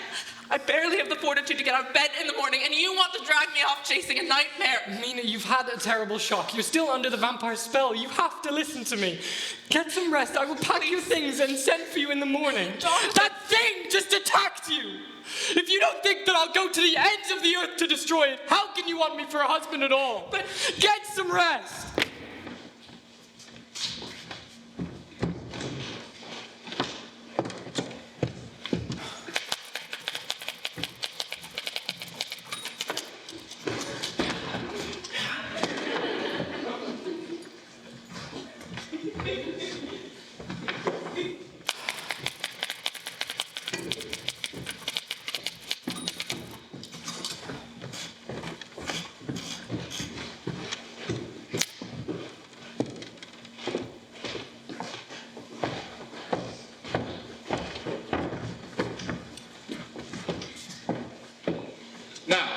There's only one ship left bound for Varna, and that is the Serena Catherine. She takes at least 3 weeks to get there, and lads, we can travel overland and get there in just 3 days. Now, if we take 3 weeks of travel time with any weather influences the Count can bring to bear, and another whole day and night in case there's any unforeseen consequences, then that gives us a window of 2 weeks.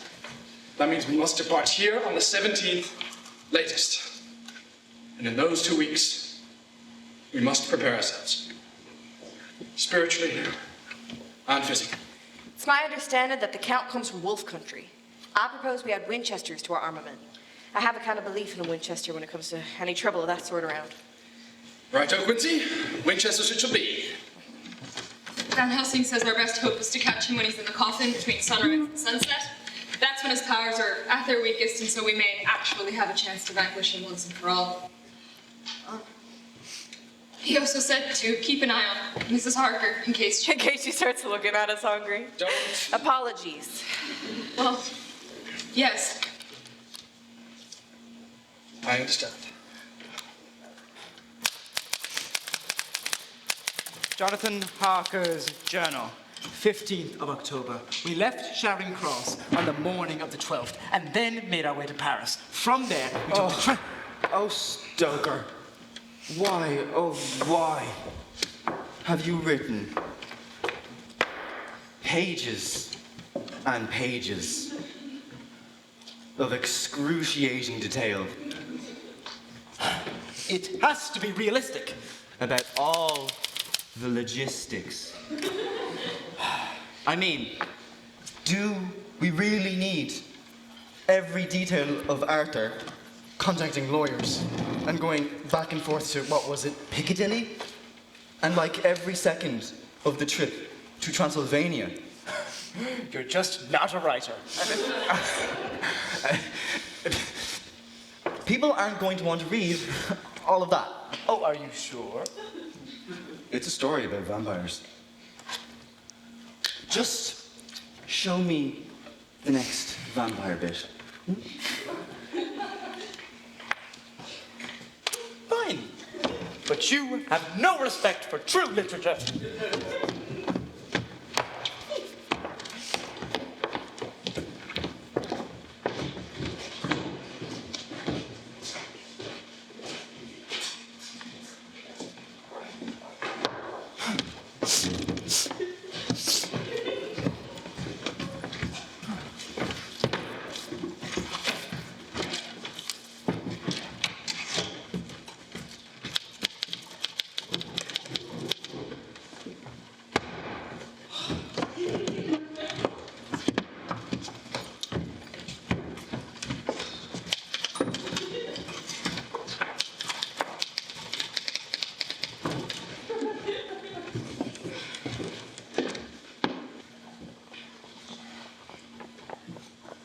Mrs. Harker, Yes, Lord Homewood? how are you feeling? Are you in much pain? Well, I just can't stop thinking about Lucy. Oh, what horrible change she must have gone through, and now you're going through the same change. Forgive me, I didn't mean to upset you. I know that you loved her. I did. I know what she was to you and you to her. Believe me, I know something of your sorrow. I just can't do it. I can't go on. You must, Lord Homewood, you must. But we must find the devil that took her from us and kill him. And we must stop you from meeting the same fate that she did. Do you understand me? I have to protect you. It is the only way that I can love her now. I do. I will. Lord Homewood, I'm sorry for my unforgivable rudeness to you when I returned. My dear. I just thank you for not laughing at me. Oh! Fellas, something's bothering these horses.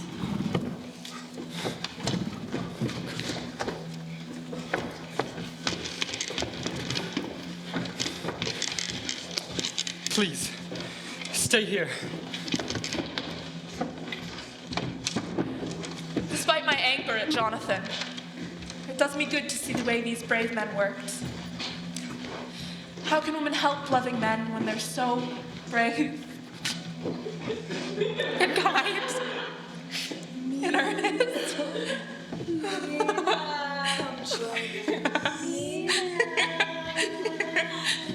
Come join us, sister. We know you want to. No!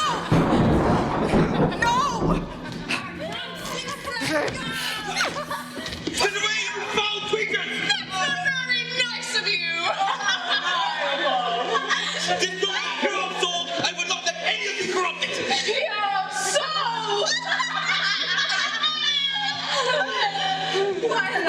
Jonathan! You were so enthralled with us the last time we saw you. What is he talking about, Jonathan? I don't know. I know. Do not listen to them. Oh, you're so good. He hasn't been honest with you, has he? It wasn't all horror and terror the last time he was with us.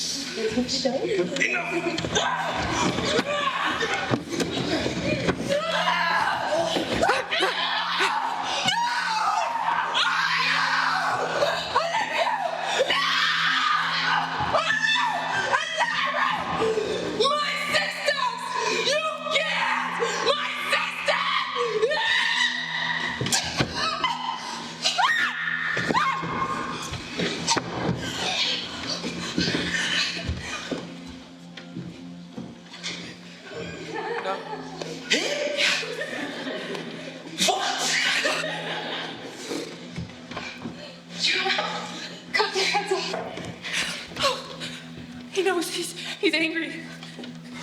He's by a river. A river! A river! I need to go to the river! This ends now! Jonathan! Jonathan, stop it!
That boat, for the love of Christ! You, open that box! Jonathan, stop! I haven't been honest with you! What? I have to kill him! No, He's attacked you! I lied to you. It was me and Lucy who... Mina, I know your heart, and you know mine. That's all that matters. Jonathan. Jonathan, come. Mr. and Mrs. Harker, what hardships you have endured. What terrible secrets you've kept hidden from each other.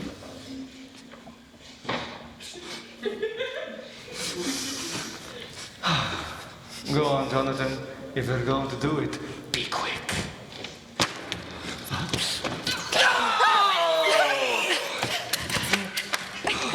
Count! Jonathan. You're going to die. Good. I'm Dracula. I will never truly be gone. Jack, you must be able to do something. Help him! There's nothing to be done, Art. Don't despair. I'm just happy to have been of service. Mina saved. Quincy. Quincy, my dear friend, I've been so horribly rude to you. Joke's on you, Art. I'm gonna get to Lucy first.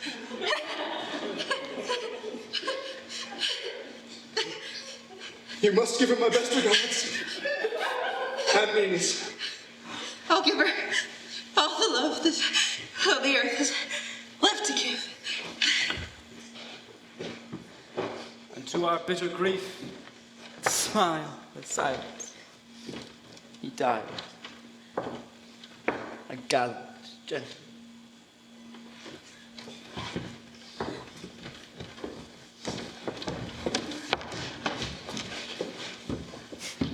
Well? Oh my. Stoker. That was incredible. Reflux. absolutely marvelous.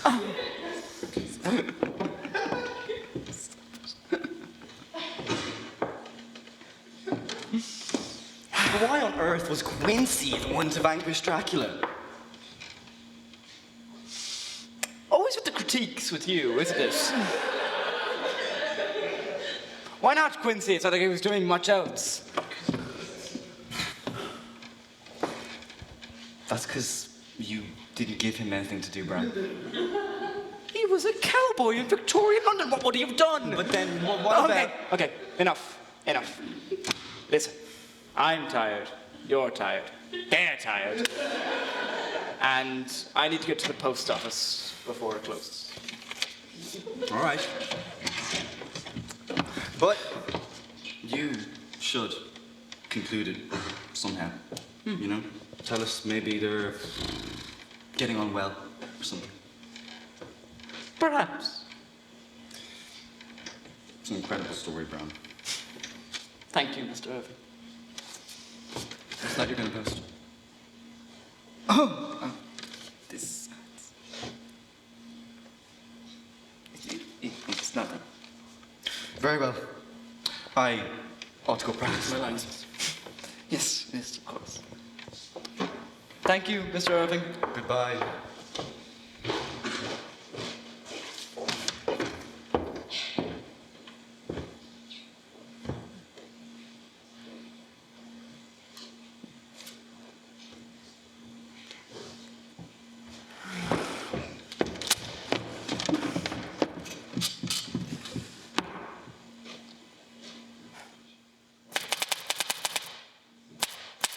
"7 years ago, we all went through the flames, but the happiness of some of us since then is, we think, well worth the pain we endured." As we looked back on those dark times, we could do so without despair.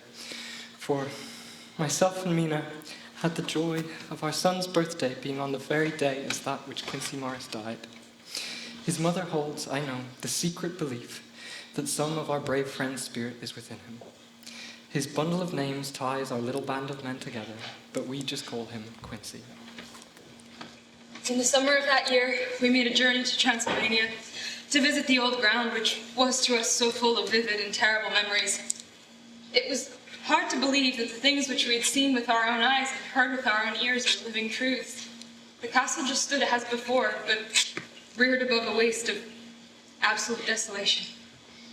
It was not all tragedy as we looked back, for Holmwood and Seward are both now happily married.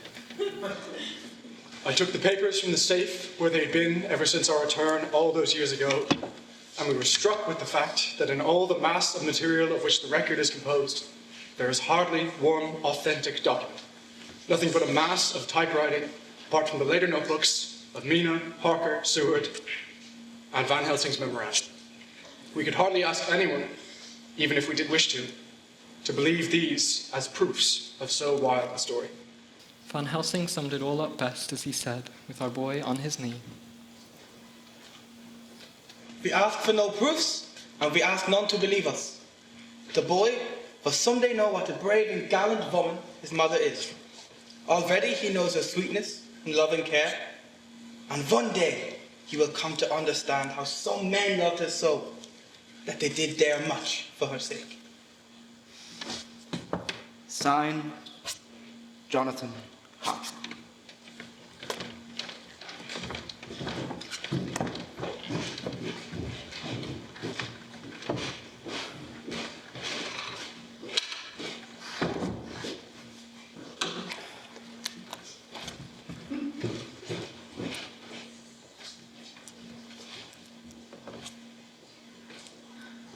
Lucy. Sometimes, I would never say it to Jonathan, but sometimes I wish that we were back in the nightmare, my dearest. Because you would still be here. I love my son, but I'm hoping I have a girl. So I can give her your name. Of course, Arthur has remarried. And I, too, am beginning to find my lights in the gloom, but my dear Lucy. Know that I will think of you forever. You will always have a place of your own in my heart. Like a coffin full of home soil, somewhere to rest, eternally.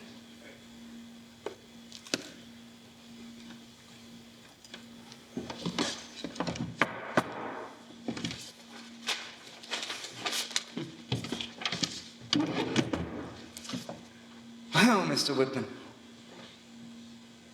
I hope you understand what I've written here.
So much for coming to our last show. Sorry. At first, I'd love to thank our fantastic cast. I don't think we would have been able to do anything without these amazing humans. It's been months and months of work, months and months of long, long, long nights. I'd also love to thank our fabulous sound and light crew down the end.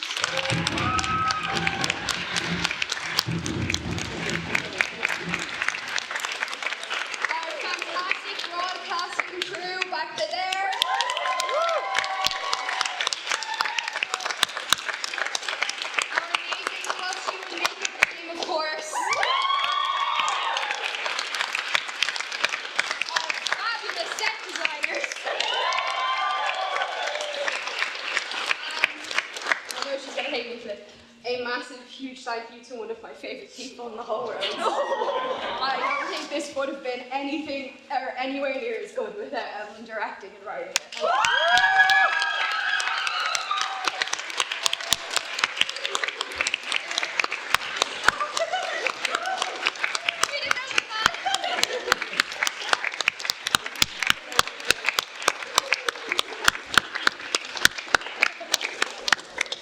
I'm going to try and make this brief, but I'm not known for my ability to do that.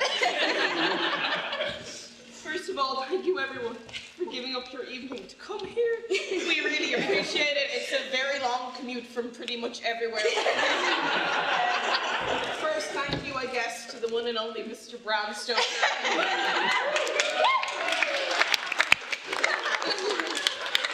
Eli, my producer, my right-hand man. Thank you for everything. Oh, sorry, we're really emotional today. Thank you so much, not only about this play, but about me, for looking out for me and making sure the stress didn't get to me. We made this amazing show together, but what's even better is that we made a wonderful friend in each other throughout this process. I am so utterly grateful to you. Our wonderful Students' Union, keep it together. I'm trying! Our wonderful Students' Union, Diana, Jane, Simone, Percy, and Jay, they made this happen. They gave us loads of money.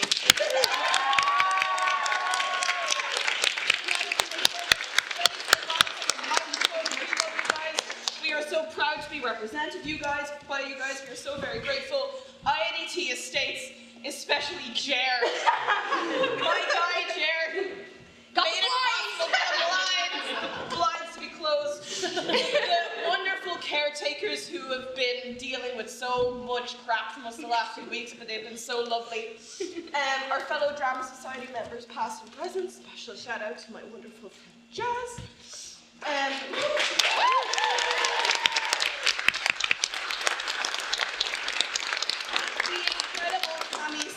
Gia, the so talented, wonderful people who are able to take random bits of shit from charity shops and put it together and make all this amazing stuff. I am so grateful to Evie, who was taking all these wonderful photos, to Sage, who did that incredible, gorgeous poster that you've been seeing everywhere, to our broadcast crew, who Addie came to me on, like, I think it was September, and I was like, I want to Dracula, and she said, great, we're going to properly film it with all this and everything.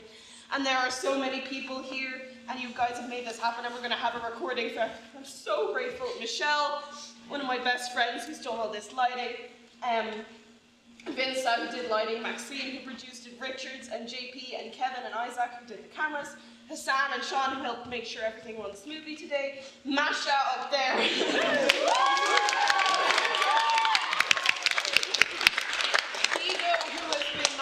Helping out everything. A few weeks ago, we went to him and we were like, we're so stressed. Can you help us with more stuff? And he said, of course, and he's been so incredible. Our wonderful sound team, like Harry, who came on like probably less than a week ago. Sam and Garvin and Finn and Peter and Nyessa, who's been helping out all the microphones and stuff. And of course, the incredible, the one and only, the singular David Cooper.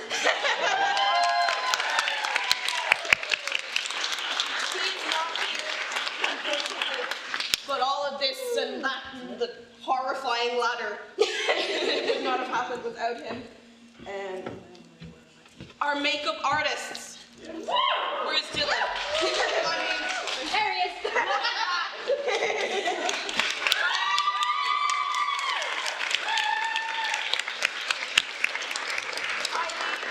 And Shadow, who have made all of this stuff happen. And when I said, I want lines on your faces, they said, okay. And they made it work. Our cast, who have been so wonderful, so incredible, so talented. Thank you for your time and your trust, for coming to all those rehearsals, for putting up with me and him and all of our craziness. You are all so talented. I am so proud of you. Some of these guys have not done a lot of acting. Some of these guys have loads of acting. Some of these guys auditioned for the crack. They are all fabulous. They have all done so well. They all memorized so much long, wordy-ass monologues, and I am so proud. And I am so grateful to have worked with all of you, and I'm going to miss it so much. To our backstage crew, Laura, who managed the backstage like a total champ, and Beef, Bram Stoker, and helped keep me on a leash this week and last week when I was running around losing my mind. Emma and Dara, who moved everything around.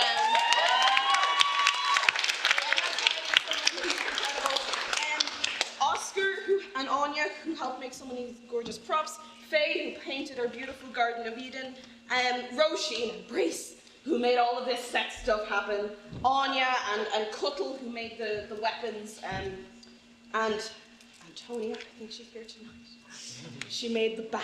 My godson, her. My beautiful son. The bat. Last but not least, I'm sorry. Tonight is a fundraiser. First of all, doing a fundraiser, it doesn't just grow on trees. We are very lucky to be able to do that because we can give away the money. We don't have to recuperate the costs. And that because our Students' Union is so wonderful, and the college is so wonderful, and everyone who worked on it and gave their time and everything for free is so wonderful. We are raising money for two very important causes today. The first being... Oh, no, I'm good. You got it. The first being Dublin Cycling Campaign in honor of our friend here in the NFS, Greta Price-Martin, and the second... Y'all, I'm sorry. It's been a long week, gang. The second being Cry Ireland in honor of my friend Saoirse, who passed away in 2023. These guys didn't know her, but she was woven into every part of this story. Thank you all for coming tonight. Thank you so much.